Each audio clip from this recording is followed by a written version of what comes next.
The team at NetEnrich has done a wonderful job in exposing this fraud GPT.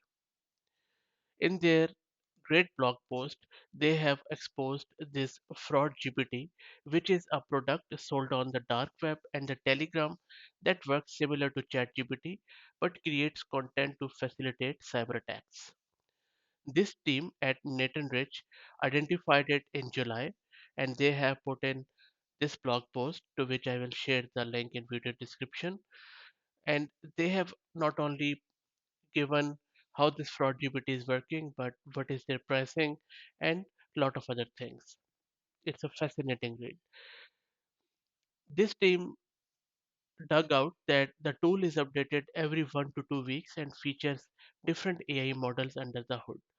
FraudGPT also has a subscription based pricing model, and people can pay up to $200 to use it monthly or $1,700 for a year.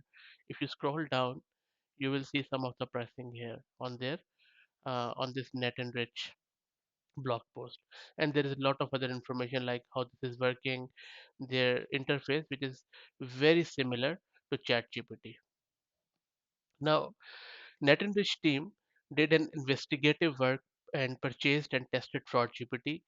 And as I said, this the interface which they saw is similar to what a lot of other AI assistant has.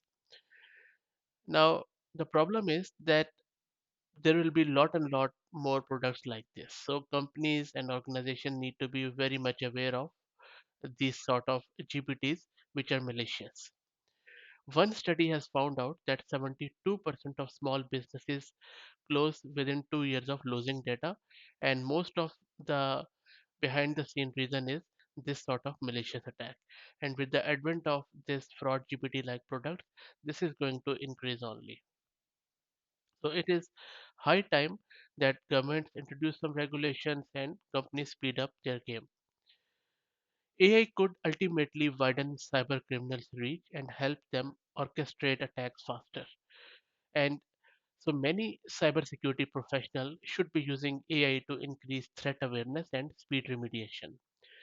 People can depend on the technology to strengthen and erode protective measures. The research into fraud GPT is a really fascinating reminder of how cyber criminals will keep changing their game for maximum impact.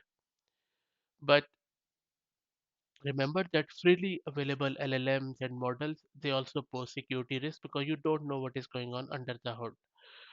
So it is high time that we should be introducing and including new tools and new frameworks to tackle these side of attacks.